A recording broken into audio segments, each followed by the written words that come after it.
சொல்றேன் எவனுமே தெரியாது. நான் நம்புறான், உண்மையாவே கால் நின்னாரு நம்புறாங்க.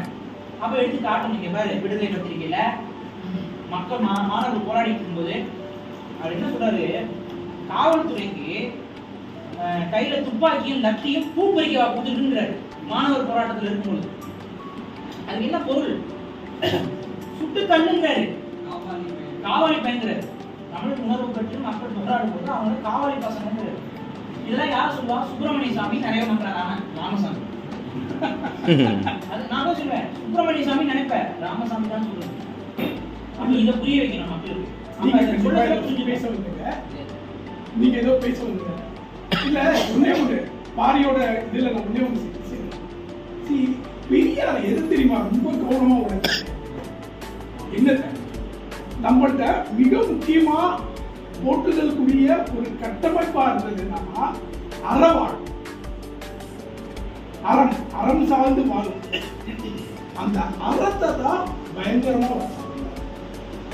இன்னைக்கு பெண்கள் குடிக்கிறது எவன் கூட வேணாலும் ஏற்படுத்திக்கலாம், உடல் இச்சைக்கு யாருக்கு வேணாலும் போகலாம் வெளிப்படையா பேசுறதுக்கெல்லாம் காரணம்னா எனக்கு என்னமோ அது பெரியாரா தான் தோணுது.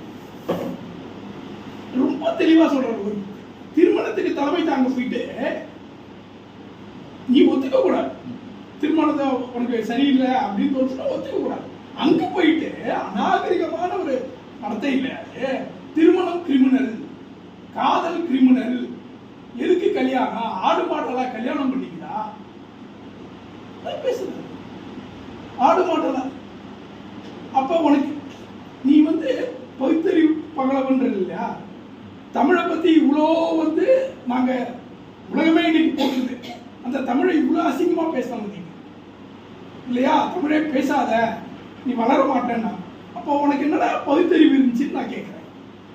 பகுத்தறிவு இருந்தா நீ இதெல்லாம் பேசியிருப்பியா? எங்களுடைய கட்டமைப்பே அறம் சார்ந்தது, எங்களுடைய இலக்கியங்களே அறம் சார்ந்தது, எங்களோட வாழ்க்கையே காதல் சார்ந்தது.